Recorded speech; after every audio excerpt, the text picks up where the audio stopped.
How's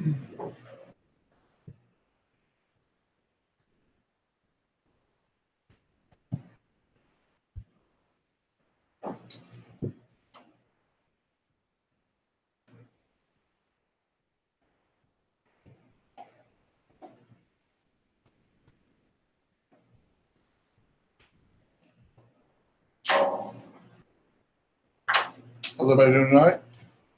Good. All right. Well, week 7 is what we're going to start with tonight.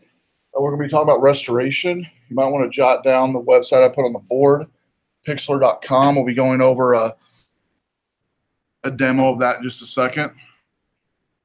Before we get started, though, while we get started, I want to talk about some examples from past semesters on restoration, just for inspiration for you. And all these examples used Pixlr.com. You could do the same thing in Photoshop. I'm just going to have you use Pixlr just to get used to it as an alternative to Photoshop when you don't have Photoshop available. Or some of you might have Photoshop on your computer at all anyway. And so it does the same thing. Basically, Pixlr will allow you to do pretty much the same thing you can do in Photoshop. You can do layering,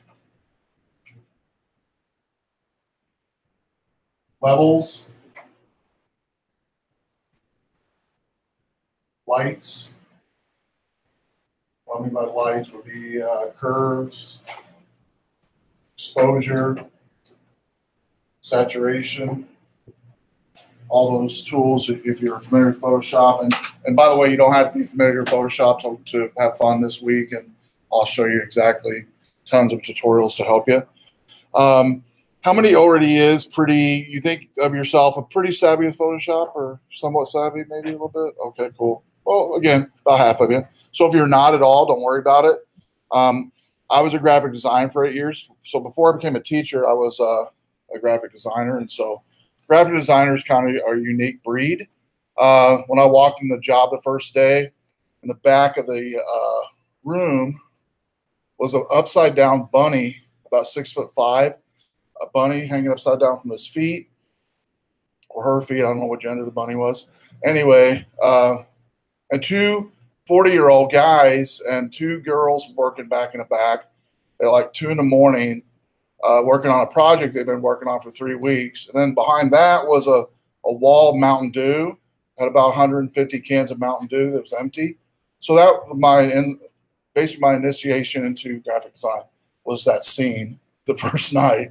And so graphic designers kind of are, I don't know, just a different breed. And if you like photo manipulation, you'll like this week. If you have never done photo manipulation, hopefully you'll like it as well. In photography, the reason I focus on it this week is you're always going to be doing post editing on all your photos. And you might not do like we're going to do this week as much on restoring an old photo, but red eye, getting rid of red eye, getting rid of wrinkles, getting rid of blemishes, those type of things you're going to always do. If you walk by the store shelf and see all the magazines, Cosmopolitan, and all the magazines are on there, every one of those photos on those magazines are post-production photos. And so you'll learn how to do that this semester, because even if you'll learn enough to be able to do post-editing on what I just mentioned.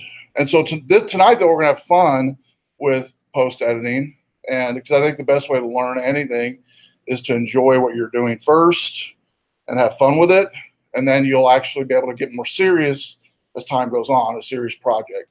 And so maybe this week for your photo restoration, you'll have to kind of search and feel for a photo restore. It might not mean that much to you, but you'll get it done. But for some of you, it might be something you've already decided on what kind of photo you want to restore. And for some of you, it might be 6 weeks from now in the summer months or whatever, you'll find an old photo and be able to sit down and actually restore it for somebody in your family, which is kind of cool to do, because restoring photos are kind of a way to restore memories for some people. Yeah. I would rather you, for this week, force yourself to do Pixlr. You'll see the tools are much like Photoshop. Not to say you can't do them in tandem, but I'd like you to try Pixlr out to where you can know where the tools are. They're pretty much in the same location as Photoshop. And so, yeah, I would like you to try Pixlr if at all possible. Yeah. What have you already started with what? With Photoshop? Yeah. Yeah, finish it. Finish what you started on in Photoshop, but definitely create one in Pixlr as well. Kind of a team. That'd be good to do that. Because Pixlr, by the way, even though it will do layering like Photoshop layering, but it also will save the file in the layering format as well. Pixlr can also open up native PSD files from Photoshop as well, which is nice. If you have a tablet or a phone, iOS or Droid phone, you can download the Pixelmator or Pixelator app, which isn't as rich, I don't think, as the web app, but it does a few things for you for post editing, like red eye and things of that nature. So let's go and get started on some examples first. Then we're going to do in class we're going to take a picture of Tom Cruise and apply an avatar effect to his face, kind of make it a bluish pigmentation.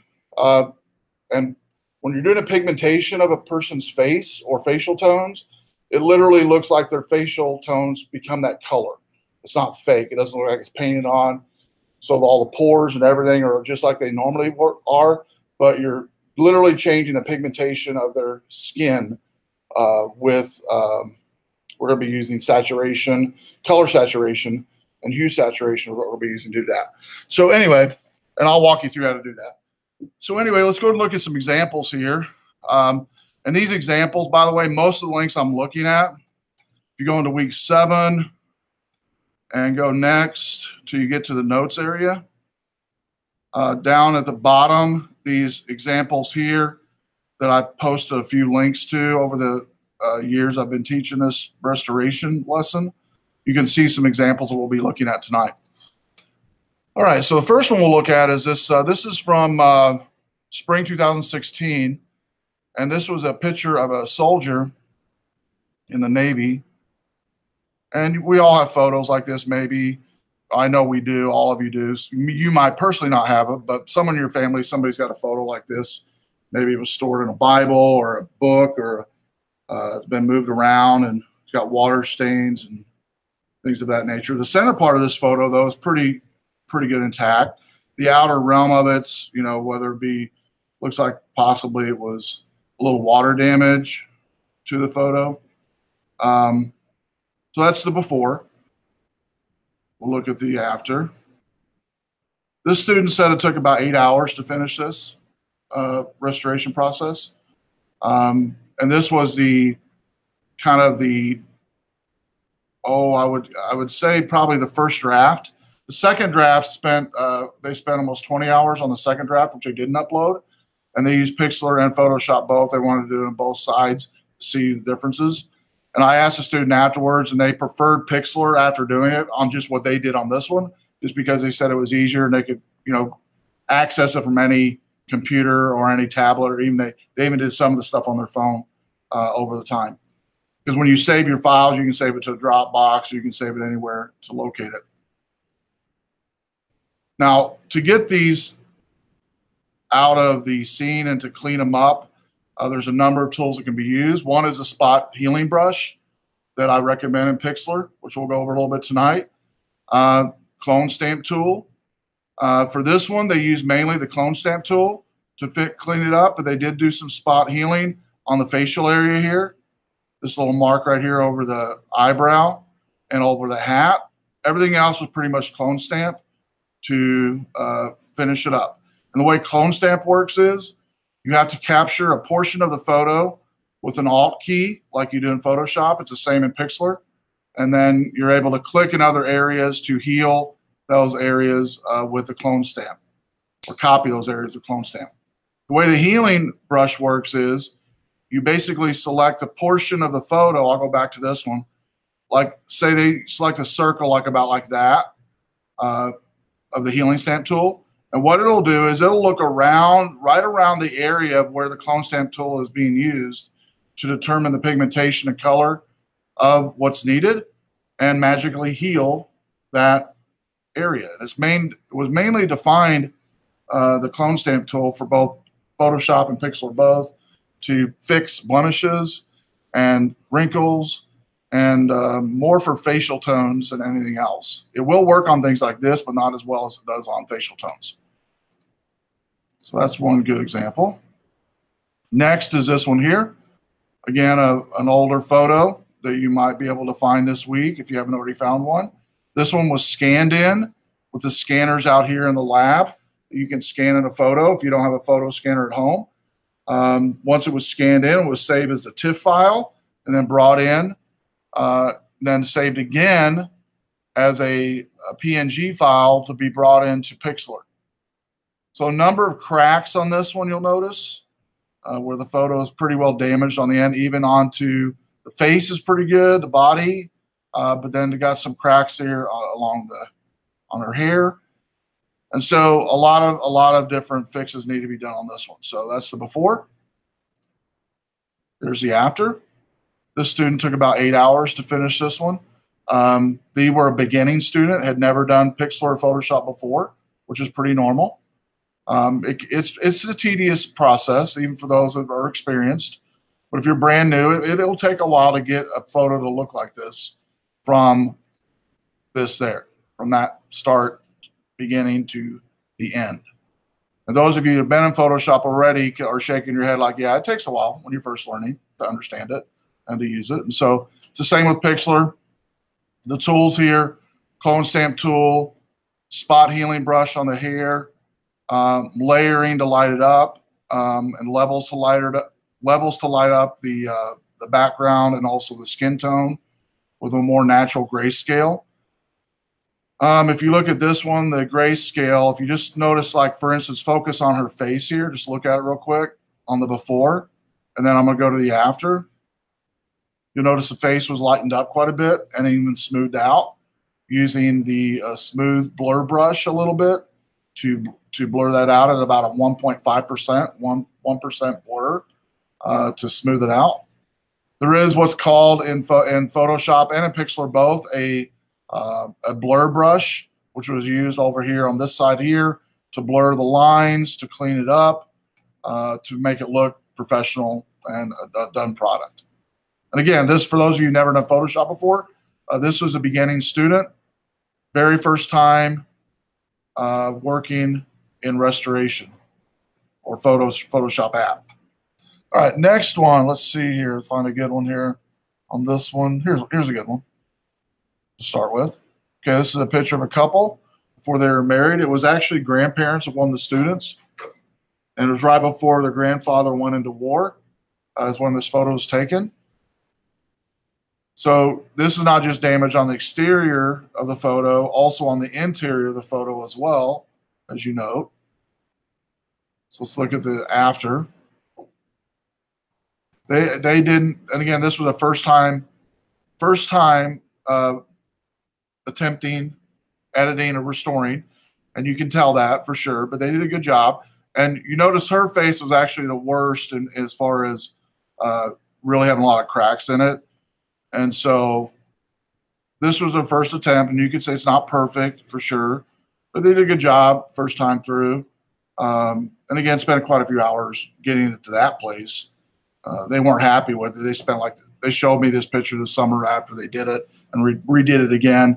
Looked a lot nicer, but they spent many more hours and many more revisions after this was done. And by the way, too, just like I told this student, if you get to the place where you really don't like something in your Photoshop restoration or your Pixlr restoration that we're going to be using this week, it's basically, in my estimation, easier to start over again. Just scratch that project you're working on and start all over again. And one of the big tips I'll show you as well, when you start out with your photo, this is one of the mistakes a lot of students make when they start out editing photos. Say you've got a digital image, right, that you downloaded from your camera or your phone, and it's your only copy of that digital image. You've not shared it on social. You've not put it on Flickr, nowhere. It's your only copy. I've had students upload that into Pixlr or into Photoshop, do their editing, and literally overwrite that original photo. Don't do that. Make sure and protect that original photo that you are using in your whatever photo you have in the future. So protect your photo, original. And what I recommend is to protect it. In Windows and even in Mac, you can right-click on a file and you can make it in Properties a read-only file. Now, what that'll do is, if you try to delete it, it will at least prompt you, do you really want to delete this file? You can still delete it, it's just you're not going to be able to overwrite it. Though if you're in Pixel or Photoshop and try to overwrite original files read-only, it won't let you do it. You'll have to save it as another file name. So let's say the file name is myant.jpg and it's read-only, and you have it opened up in Pixel, or if you have it opened up in Photoshop, and you try to overwrite that myant.jpg and it's read-only, you'll be forced to save it as a different file. Does that make sense? That way you're protecting that file. Because I've done this myself, and some of you are shaking your heads, maybe you've done this as well. You've done what I just mentioned. You've uploaded the only file you had for a source file, made edits to it, and then you've overwritten that original file, and to your demise, you're like, oh man, I should have saved the original when I didn't do it. So make sure to do that. So protect the original. And just like this week for the end class, we'll do a fun one, but what I suggest to students is, if nothing else, what I do is this nomenclature. I'll do the name of the file underscore before. I'll usually use the word before, or I'll usually word original. Name underscore original or name underscore before, whichever one you want to do, doesn't really matter. And we'll just use the .jpg extension to be easy. Make sense? So that's a good tip to help you. Protect it. Make sure and name it accordingly. That when you look at it, it's an original, and you protect it with a read-only within your computer. Also, the third tip, we'll get more into this when we do the little in-class thing, is when you bring in a photo into Pixel or into Photoshop, immediately create a layer that says in that layer, original. Or you can use the word before, like we're going to do this week. And then hide it from being used, okay, from within your, you'll see in a second, from within Pixel or within Photoshop. So I'll show you how to do that for those of you who have never done it before. So those 3 tips will help you, and there's a lot of other tips that you'll learn along the way. So let's look at another semester. Let's see here. Here is original. Now it's got some white spots in the photo, whether it's stuck to a piece of glass or something as they pulled it out. Cracks on the exterior. And then here is the post, the after. And again, clone stamp, healing tool, levels as well was done with this one, and general grayscale lighting up the photo in general. Let's find one more in here. I think there's a good one here. So, oh, this was an artistic one I let a student do for their before and after. They really couldn't find a photo that they could restore, so they wanted to do an artistic rendition of their face. So this is her before photo. And then here is her after, all using Pixlr. And there are some tutorials that I'll show you tonight that shows you how to do that very effect that you could do. Let's see. Let's do this one here. This is a normal older photo, and you'll notice the kind of the purplish kind of tint, more than likely to set in a window or near a window for many years. And the sun will wash out the colors and make it look like this. We've all maybe seen photos like this, but that's generally why it happened. But besides the colorization change, it's in pretty good shape other than that, really. So let's see what they did with this one.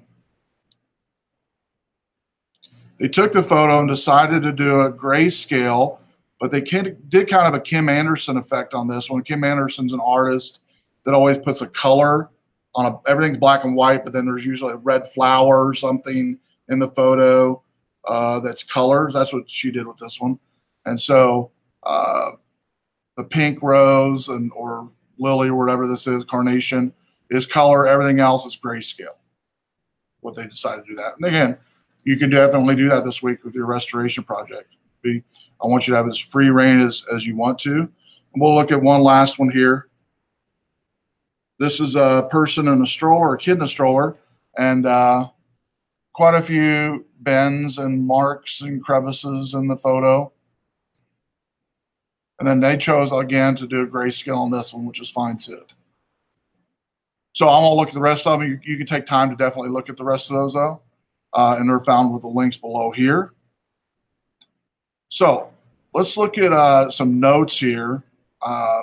And I've done a few restorations myself over the years, being a graphic designer plus a teacher, and I call myself a semi-professional photographer. And so some examples. We've already seen some, so I won't go there. I do want to go to these other ones here, though, in notes, which is basically a whole bunch of Pixlr tutorials to show you. So first is a Pinterest Pixlr tutorial on a whole bunch of different ways to use Pixlr, a whole bunch of different effects and tutorials, everything from editing an image, an online image, how to change eye color, how to do a full face makeover, how to add a layer mask, complexity using a wand tool in Pixlr, color cue, pretty much everything you can do in Photoshop, you can do in Pixlr, by the way, for what we're doing in our classroom. Now, there are some more advanced tools that's not available, but for the most part, you'll be pretty impressed, those of you that Photoshop or use Photoshop with Pixlr. So go through those on your time. Next is this one. Here's a good one.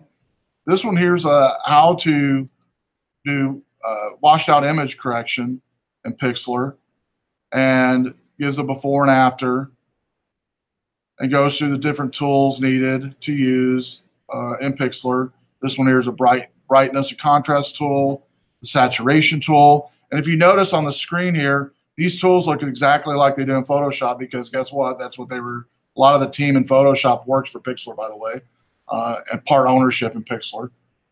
And so these tools here do everything that you would think they would do. One would be on hue saturation, we're going to use tonight. Hue saturation is a powerful one because it allows you to change the color of an image or of pixels, and keeping the same texture of those pixels. An example would be your face, having different all the pores on your face. By doing hue saturation on a face, you're keeping the same facial tone and texture. It's not like painting on your face. It's actually creating facial pigmentation changes of your face. Same thing over the image. It's actually taking an image that maybe not so great colorized and bumping it up a little bit, maybe just a little hair here, like a 1.9 on saturation, making it a really good photo at the end. So they have tons of tutorials in this one that you can play with, everything from faded images to fixing dark images, removing red eye, brightness and contrast, vintage retro digital image. That was a pretty cool one. It goes over the taking images from all different types and adding kind of a retro effect to them using Pixelmator. So avail yourself to that link. And it even has a good one at the bottom on this one on how to scan slides. And so slides, if you maybe don't know, was used for years on slideshows, and you might have some you might find in your family somewhere and they need restored. This shows you how to go through and restore those slides and bring them into the digital age, which is very expensive to do if you take it somewhere to get done. Shows you how to do it. Next is this blog spot on Pixelator or Pixlr. it goes through on the basic beginning, basics of Pixlr and cropping, which shows you, if you're not familiar with Pixlr, how to go through and all the different tools available to Pixlr. Specifically, in this case, you go through the cropping tool. The shortcuts, by the way, for Pixlr for keyboard are the same for the shortcuts in Photoshop. Okay, so you have your crop tool, your move tool, your marquee tool, your lasso tool, your wand tool, your eraser tool, your brush tool, color replacement tool. There's no shortcut for that one. Paint bucket tool, type tool, and zoom tool. So pretty much the same tools you have in Photoshop when it comes to your tools for shortcut crops.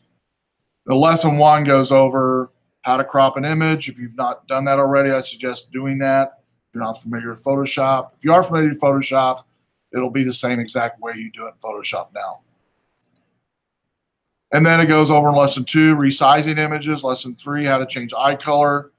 And in that one, on lesson 3, and some of you might decide to do that this week for our end class, because on the end class, I'll have you do it before and after. This one goes through on how to, even gives you an original image to start with if you want to. But it goes into this one starts out as a brownish color eye.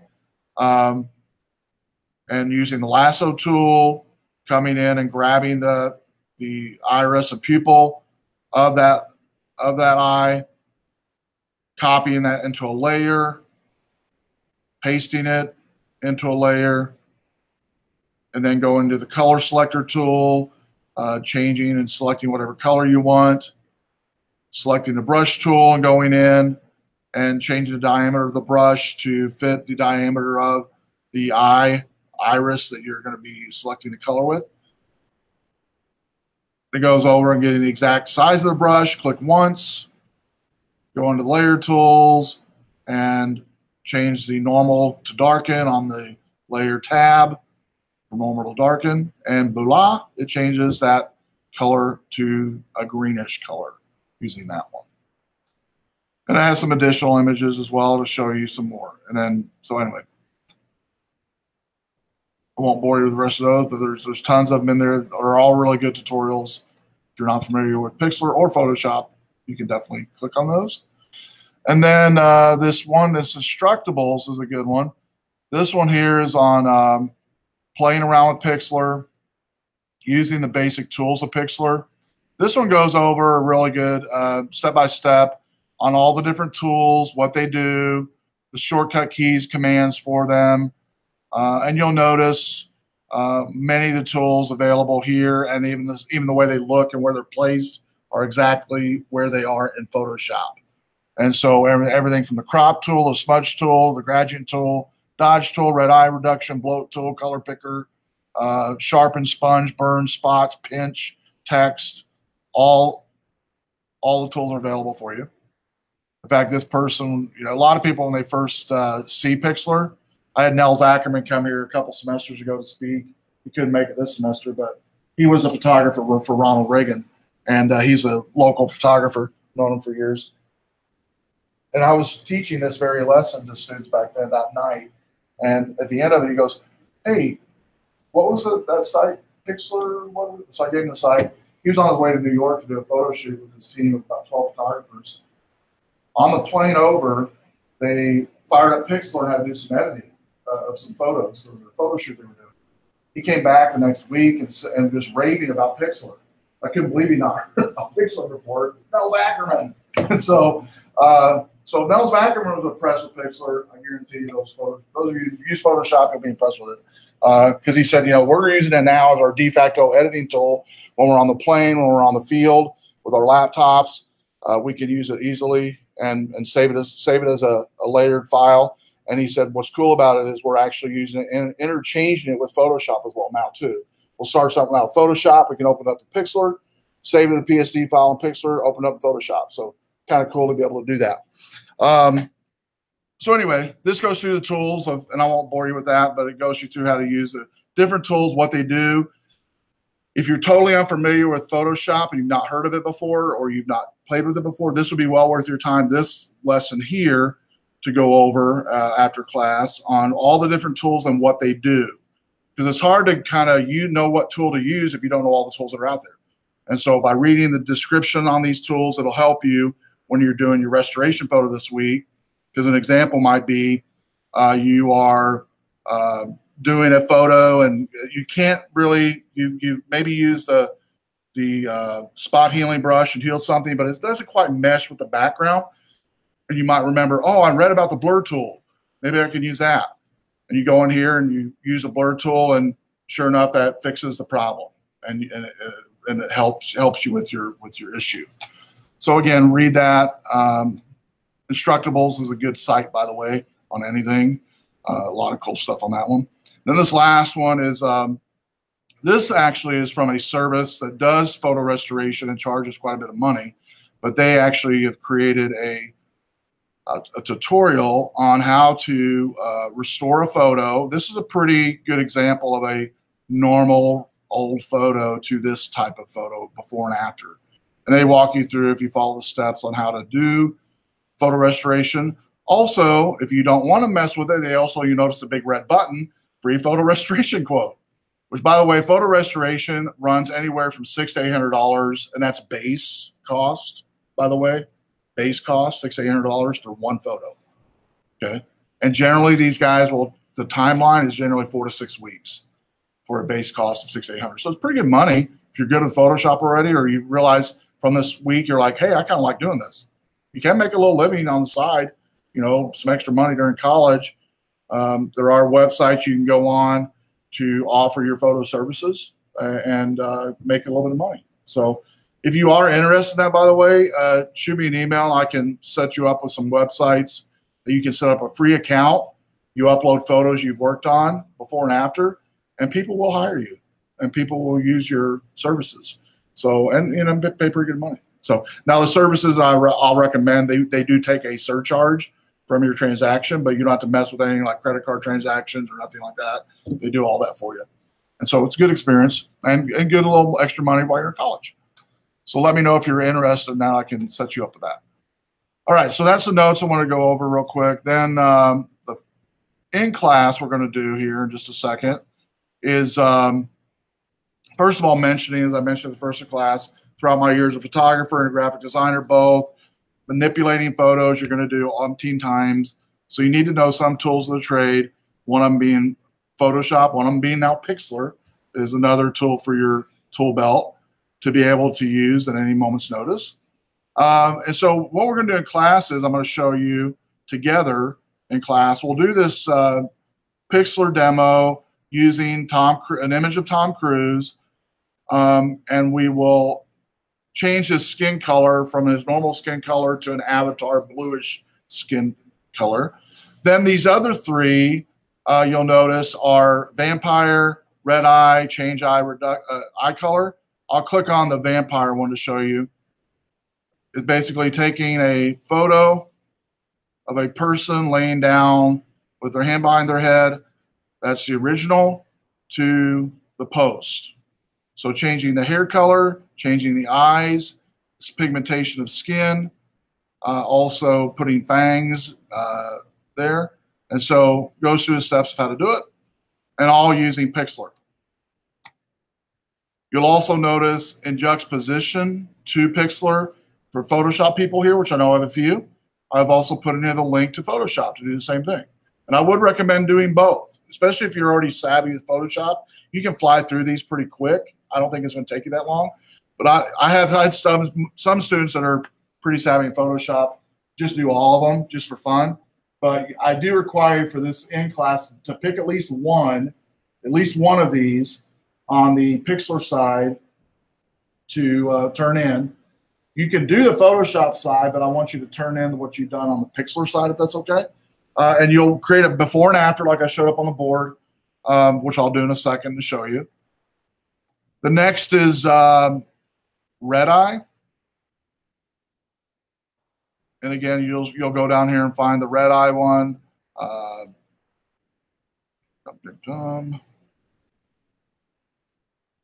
Down at the bottom, this is a pretty good example of a red eye. We all have people in our family, or maybe you are one that always gets red eye when you take photos, right? My daughter's one that gets, every time the photos are taken, everybody's great on eyes, Brittany's is red eyes. So anybody a red eye person in here, by the way, on photos? Anybody red eye? Nobody? Okay. Next is changing eye color. That goes to the same page. I showed you that earlier. So after you're through, before we get into the tutorial, you're going to submit to me a before and after image and email it to this link, this email right here, Chucon plus Pixlr SP18. I know it's an ugly email at Foki.com, and you will attach to that email. And by the way, you'll have to use the email outside of Eagle. So your RBC email, your Gmail, something like that. Attach the before and after photos. Put your last name in the subject line, because that last name in the subject line is going to become the label for the photo. And once you're done, it'll go to this album here, and you can click on that album to see if it's actually made it into the album. And I will show you some examples of prior ones here. Let's see. No, not that one. Some of these I took out. Here's a Pixlr Lab. Oh, that's a new one.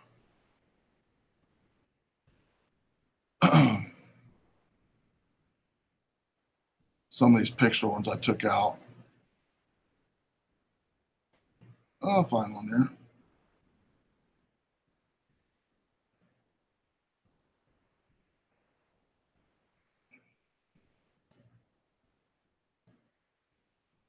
Or not. I'll take them all out already.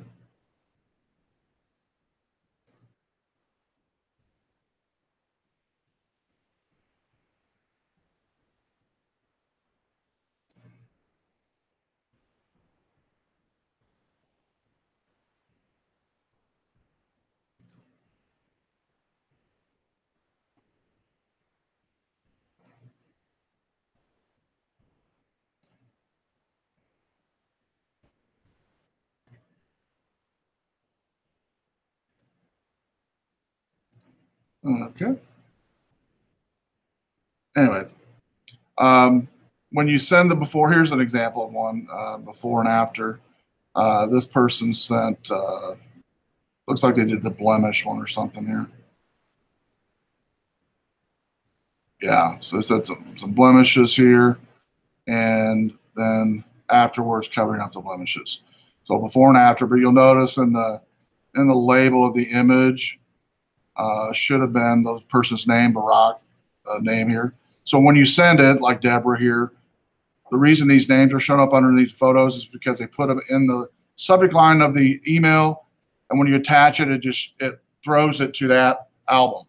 And Pixlr allows you, I mean, Foki allows you to do that, which is kind of a nice effect for photos. I've used this a lot at events. I usually use a better email than that, but for our sake, for students, I don't spend much time creating a beautiful email for you. But you can create any type of email and send it to people, and then they can, with their phones, just send it that email, and it'll show up in the album. So it's good for events and stuff when you want to collect photos from people while they're doing some live events or something like that. So that's what this is. So you'll send me a before and after. Questions on that? Okay. So, and again, on naming, just make sure on the name of the photo, because it'll show up in the Foki page, the name of the photo. When you click on it anyway, it'll show up before and after on the name of the file. When you click on it over here, it'll show up. For some reason, they named this one Reset or something like that. No, they named it Restore Photos in theirs. So just make sure it's before and after, and it'll come up at the title of the image. Question?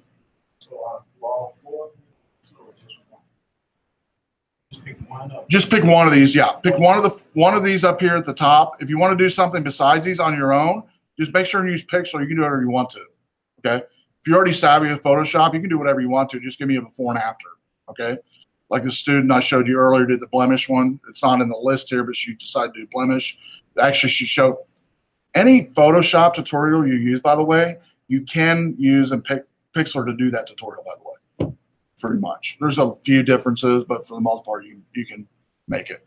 All right, so you ready? Let's go ahead and in this 7-day class exercise, click on this download image link. It should open it up into a new page. you'll do a control click on Tom Cruise's face. Just press the control button on the bottom left keyboard, the control key, and then click on Tom Cruise's face with your mouse and click the save image as, and we're going to download that to your desktop.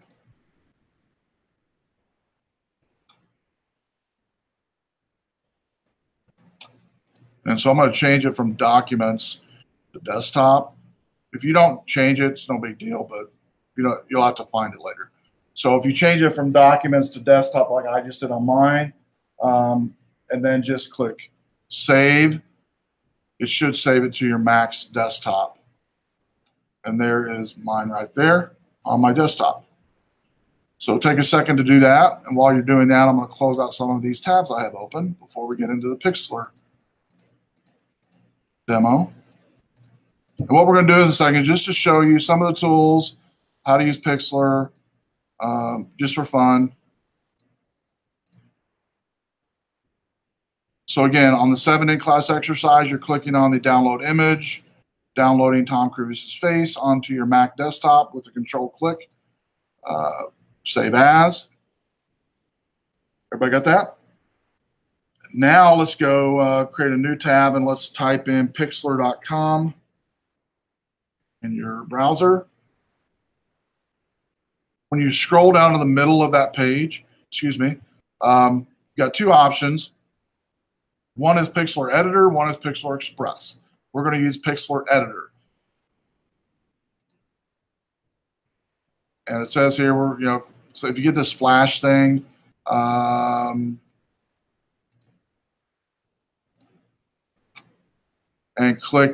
just click the flash thing, and then when this prompt comes up to, do you want to run flash, just click allow and reload.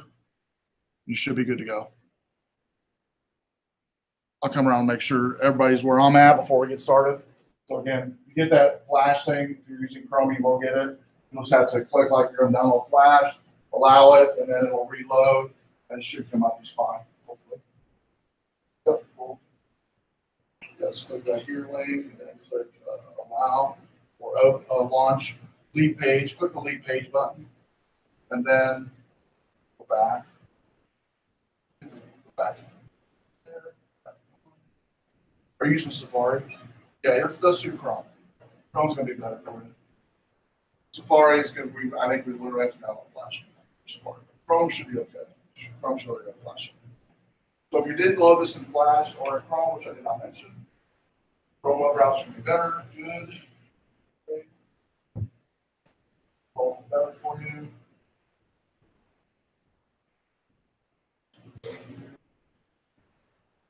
Yeah, hit leave. It should be direct.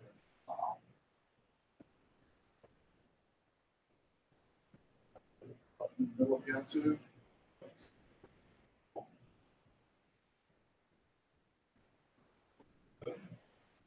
Is there? All right, so first thing you're going to do is, you'll notice some options here is to create, open from URL, and open from library. Now, the create makes, we'll have to explain that one.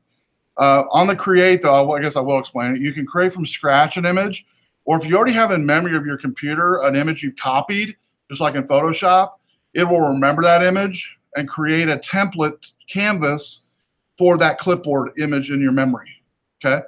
Open image from computer, we'll do in a second. Open image from URL. If you have a URL somebody sent you or you found on the web, you can click on this and put that URL in. It'll open the image from the URL into Pixlr. I have found out that's kind of buggy though. I've not really used or really relied on that too much over the years, but I've always generally just used the open image from computer. The last one is you can set up a free account in Pixlr to save photos, which I've never used, but I know people that have. And you can basically save some photos in its own cloud repository, which people that use it, I know they use it like it.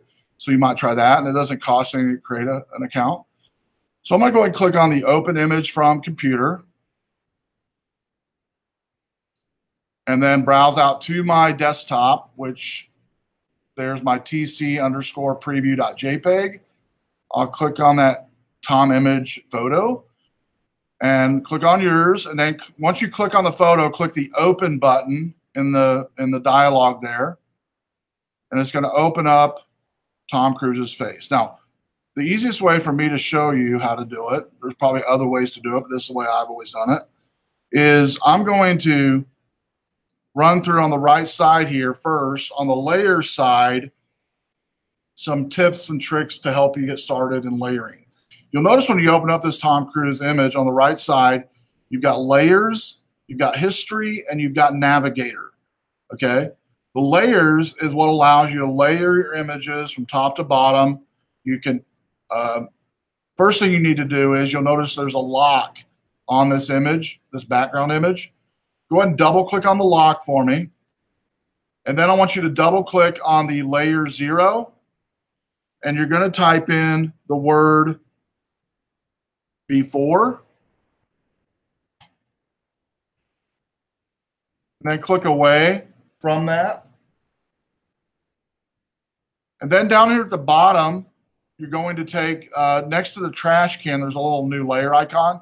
You're going to take in this before layer, click and hold it, and drag it to that new paper icon, that new layer icon, and it's going to duplicate that layer. But now it's going to duplicate and say before copy.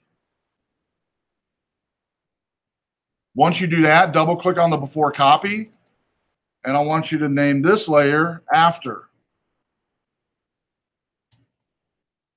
Click away. Then uncheck the before. Uncheck the before. And that one we're going to keep as I told you on the board there. I always do that to just make sure I keep that before alone. I leave that alone. I don't touch it. And we're only going to manipulate the after. Okay? So make sure your mouse is on the after and not on the before, because whatever your mouse is on, that's the layer you're going to edit.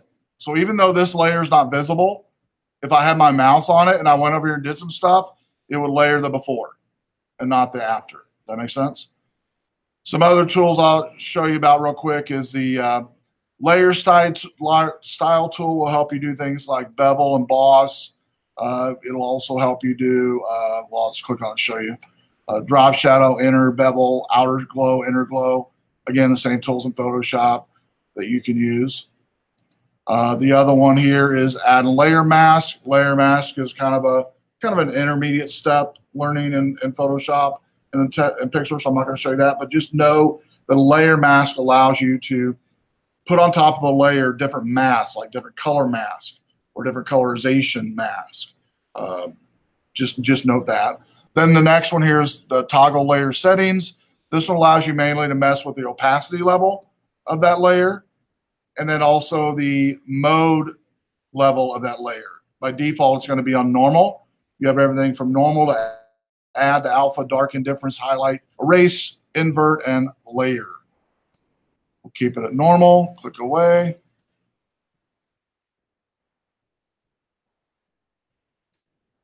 And to get rid of a pop-up, you just click on that, whatever you clicked on down here again, and it'll get rid of it. All right, now what we're going to do is I'm going to show you on the left side some of the tools available, and we'll go right into the one that we're going to use here. You've got a crop tool, which crops images. Move tool will move images that you're working on. And then a marquee tool. By default, it's going to be the square marquee tool. You can change it to a circular marquee tool, which is called an elliptical, which you could use that for like changing eye color, things like that. Then lasso tool. By default, you're going to get the normal lasso tool. That's a free rein lasso tool. You can also do one which I'm going to use, which is the polygonal lasso tool. The polygonal lasso tool gives a designer more control over selecting items in your canvas. Then wand tool, pencil, brush. I'm not going to go all through all these, but all the tools are down here at the on the left side. This is your toolbar. On the top of your menu, you've got the file menu, which helps you to open and save images. And this is what I generally do just to remember things when I'm doing stuff in Pixlr. As soon as I open an image and start on something, I'll save it immediately. So go to the file menu and go to save. And notice on the right side, it remembers that it's a JPEG, but we're going to change it to the Pixlr format, which will save it with layers. And so change the PXD, the layer pixel image. And for the name, let's just go ahead and name it your last name right now. Okay. So I name mine Conkle, PXD layer image. It says the size is 1870 KB, and then click OK. We're going to save in the same location as my JPEG. And your computer will not recognize that image because it is for Pixlr as a .pxd. It'll be the same on your Windows computer at home when you do this, okay? Okay, so now what we're going to do is, again, make sure you're selected on the after on the right side.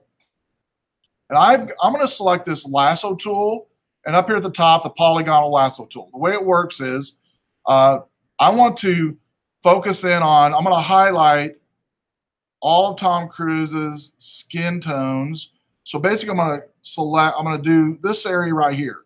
And the best way to do it is I'm going to take the zoom tool, okay, which is the bottom left tool, bottom right tool that my mouse is hovering over here. It looks like a magnifying glass. And the best way to zoom in on an object in Pixlr and in Photoshop is to take the zoom tool, and you just basically start in the upper left corner and drag down to the area that you're wanting to focus on. And notice how it blows it up just for that image. All right. To bring everything down, by the way, to where it was before, a shortcut I'll teach you is a Command 0. Command 0 will bring it down to the actual images that it was. And you might need to bring it down more, which you can basically, with that zoom tool, you can press the Alt key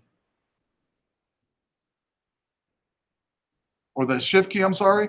The Shift key will bring it down as far, zoom out as far as you want to. You let go of the Shift key, you can zoom back in. So for our sake here, just so you can see everything, I'm going to keep mine about that view right there, even though I normally would probably blow it up a little bit more, but we're going to keep it right there. So you can watch me if you want to, or if you're used to Photoshop, you can do it along with me. All I'm going to do is I'm going to show you, I'm going to start in the middle of Tom Cruise's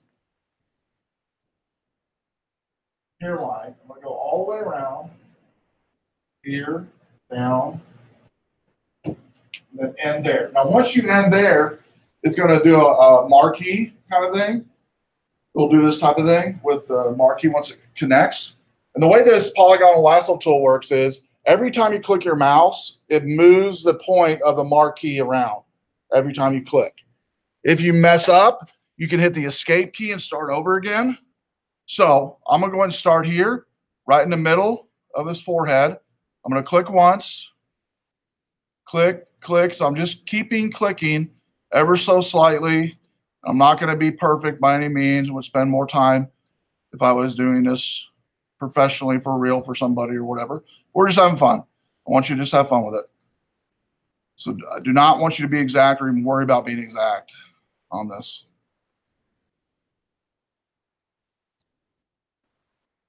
Just make sure and do not ever double click, because if you double click, it'll try to end the marquee loop, which you'll have to start over again by hitting the escape key.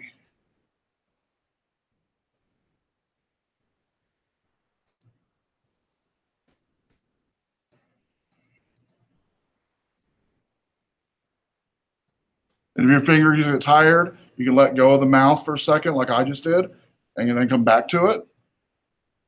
Especially if you're doing a large marquee selection, I recommend that. That way you don't have to start over again. And after we get through selecting this, basically what we're going to do is we're going to copy this into the memory of the computer, paste it as a new layer, and then we will apply the hue saturation.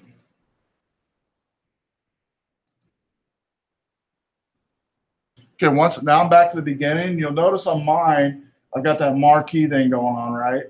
And this is a crucial point. Once you get to this place on yours, okay, all you'll need to do is a Command C, which will copy it. It'll actually pop up in the middle of the screen like mine just did. And then a Command V will paste that layer in a separate layer, all right? And it'll probably move it up some, and you might have to move it, but that's okay. So I'll give you a moment to do that.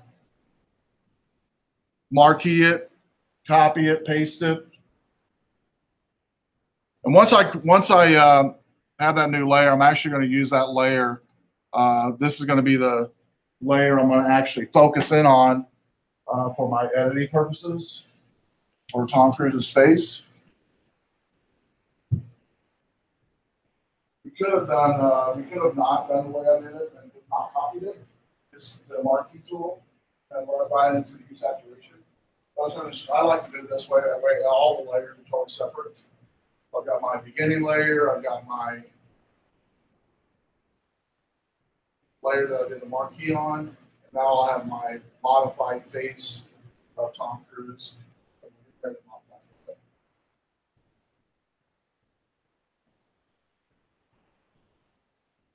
It's kind of tricky first time. So if you just hit the escape key.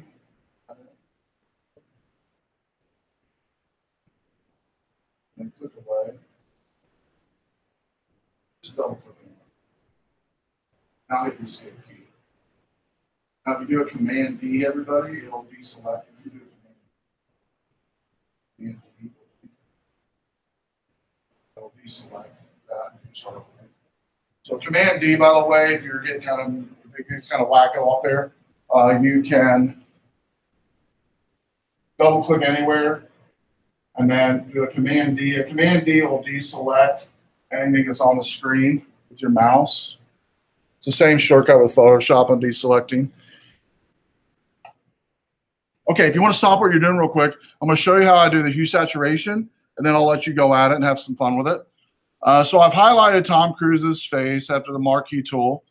And then now I'm going to go ahead and show you some of the layers or the adjustments that we can do here. And you'll notice in the adjustment column, one of the columns available to us is saturation. Under layer, and then under adjustment. We want to do the adjustment, hue saturation, and move this over a little bit to show you. And we'll play around with both the saturation. We take the saturation all the way to the left. You'll notice it does a grayscale of Tom Cruise's face. All the way to right, kind of a reddish. It kind of just exemplifies the normal skin tone all the way to the right. That's what saturation does. Lightness, all the way to the left will be dark, totally black. All the way right will be totally white. All right. Next, at the top, hue. That's the one we're going to play with. If I go all the way to the left, it gives me that avatar kind of effect as I go a little bit to the right and a little bit to the left. And you kind of decide which one you like. I'm going to kind of stick with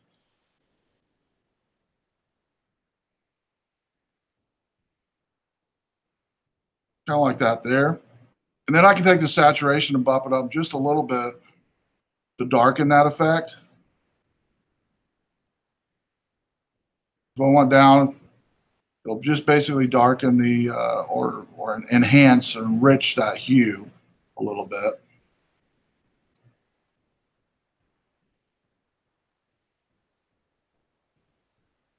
So I went all the way to the left, and I bumped up the saturation just a little bit.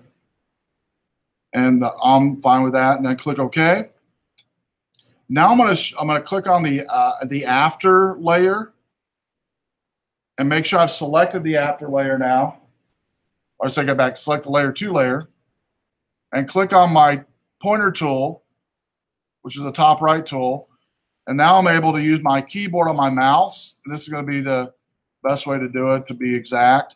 And just kind of do the down arrow, left arrow thing, right arrow until you get to fit exactly. One of the nice ways to do this, by the way, let me show you. On my layer 2, I can take this settings toggle and take the opacity down a little bit.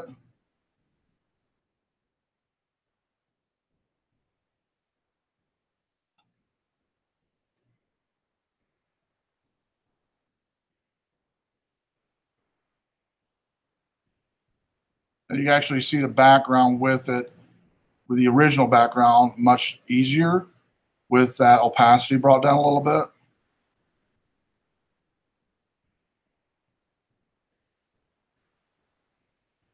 So mine's a little grayscale right now, but I know it's pretty close to exact there. Now I can take that opacity and bump it up to the original, what I liked. And then this layer 2, I'm going to rename this one just for fun. I'm going to name this to avatar, because here's the deal. On these layers, I have this avatar, but I could duplicate this layer and do multiple other effects with this avatar layer, and then just rename it to whatever that effect is. So now we have, if I take this before layer, you can drag these, by the way. If I take this before layer and click and drag it up to above avatar, I can now look at before and after. And I can tell by the before and after here that my avatar is over to the right just a little bit.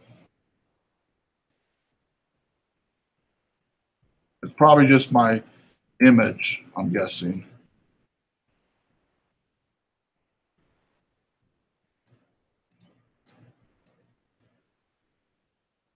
There you go. So before and after.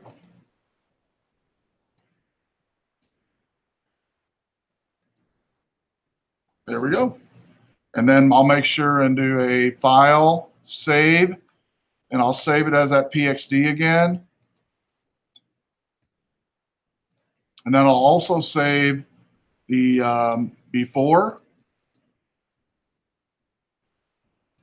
as before.jpg.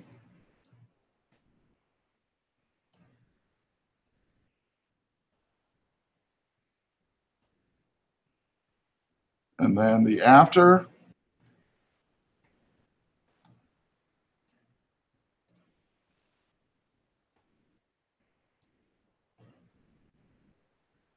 After.jpg.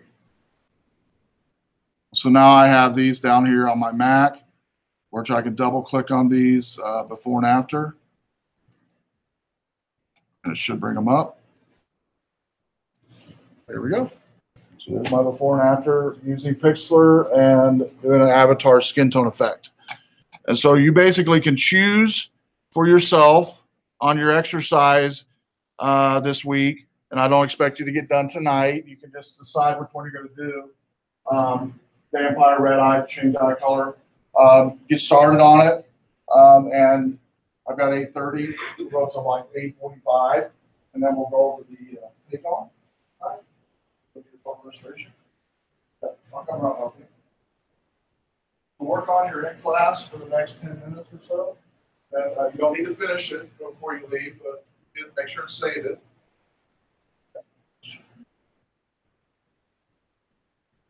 You want to go to adjustment, hue saturation. And then just bump down on the hue saturation all the way to the left. And then the saturation, I bumped it up a little bit to the right. Make it a little darker. And click OK. And then bring back your after, check box your after.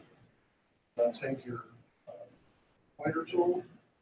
Then take your mouse and move it down as best you can. Then I generally take and double click on the settings box. Take the opacity down a little bit. Kind of grayscale. Now, if you take your mouse and just click on it, move. See how it kind of gives you the shadow effect? You kind of see that. You can see more closely how to move it. Then just bring the opacity back and you got where you like it. Yeah, you got a couple more clicks. Actually, it should get a marquee. Rob, where do you start at right here? Yeah. Click. You can actually just double click right there. There you go. Now do a Command C, copy it. Command V will paste it. Go. And then hide your after layer. And then here's where you go into the adjustment, hue saturation. Bump down the hue all the way to the left. And I take the saturation to a little bit. Okay. That's good. Then bring back the after, check box the after. And then you take your corner tool, the top right tool. And I take this the settings. Take the opacity down, kind of grayscale a little bit. take Tom Cruise, start dragging it down. Lines up. Use your mouse or use your arrows both. Then once you're satisfied with the placement, then you can take your opacity back up. That's good. Great, everybody.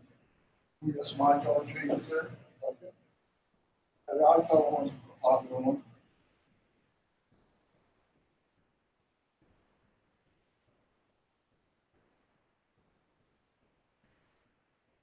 Sure. Okay, you want to just hide the after copy.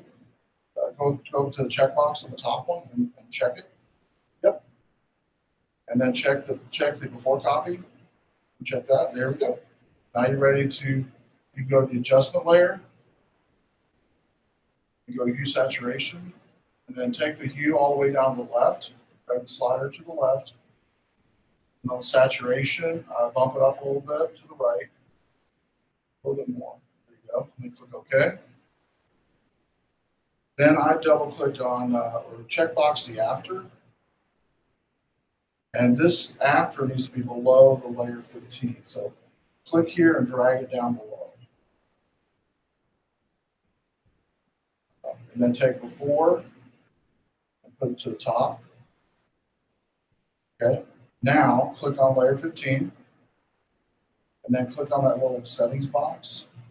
And take the opacity down to where his face is grayscale. See it. See how it's kind of fading? Now, when it starts fading like that, go ahead and let go of the opacity. Take your mouse and click and drag that. You'll have to take the pointer tool, top tool. Yep.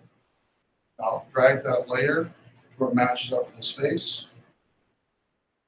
Once you're happy with it, release the mouse, and then take the opacity back to the right, all the way to the right.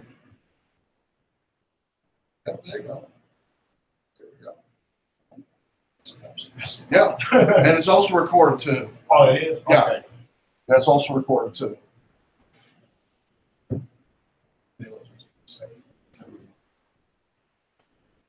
Red eye, cool. So again, I know you'll just get started on the in class. I've got 5 more minutes on that. And just for fun, don't spend a lot of time on the in class one. Just kind of get to know the tools a little bit. No, you're not turning. This one you're not turning in. The avatar one you're not turning in unless that's the one you want to do for the in class. I don't care. I would recommend doing one of the other ones on your own. The vampire red eye or change eye color. Can't spend more time on the avatar one probably. I would spend a lot of time on the in class one. I want you to spend most of your time this week on the restoration program. What up? Yeah, there is scanners out there in the lab. Yeah, I think it's on the end cap of those computers over there. Yep, and I think there's one in the library as well, if I'm not mistaken. Okay, so everybody, how many decided to do the change eye color? Raise your hand. How many decided to do the red eye? How many decided to do the vampire? Okay, so most of you chose to do the change eye color. Again, once you get done with whatever it is you chose to do, submit the before and after below. Here is the steps I'll need you to do. And to submit them, you'll follow the steps here. And you'll have to use your RBC email outside of Eagle or a Gmail account to send them. This will be the email address you'll use, attached to before and after, and then last name for your photo for the subject line, and send it. And then you can click on this link to confirm that it was sent. Questions on the in class? Again, don't spend a lot of time on this outside of class even. So I don't want you to spend on what we're getting ready to talk about, which is a photo restoration. Do what now? Yeah, just pick up one and submit that one. I'm saying use a photo, use the Tom Cruise photo for the class to do the website work. Use one of those other 3 that's down below Tom Cruise. Just choose whichever one you want to do. Yeah, whichever tutorial you want to do. That's fine. Okay, so let's focus on the overhead on the take home. Just kind of pause your in class and make sure and do this before you leave tonight. I need to make sure you save your in class if you started on it. and you can email it to yourself as a PXD file and open it up when you get home. I already showed you how to save a PXD file. Once you save that a PXD file, you can email it to yourself. You can upload it to Dropbox or Google Drive, whatever it is you use. A thumb drive will work as well. I recommend email it to yourself. That way you're not going to lose it. That's what I generally do.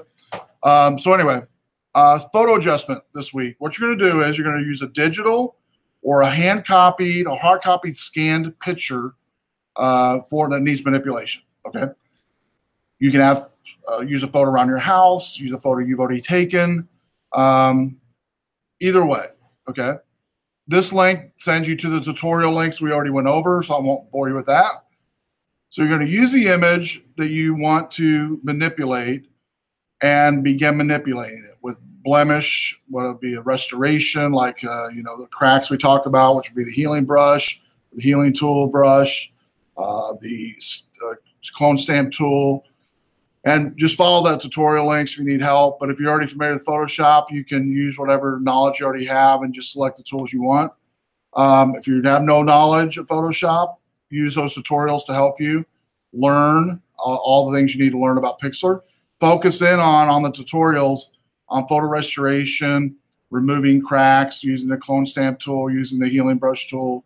Those will help a lot. Once you're finished with your before and after photo, just like you're doing for the in-class, make sure and email it to this beautiful email, chucon.restoresp18@foki.com.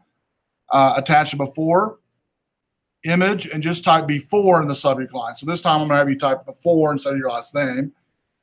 Very same email again, a new email, attach the after JPEG and put after in the subject line.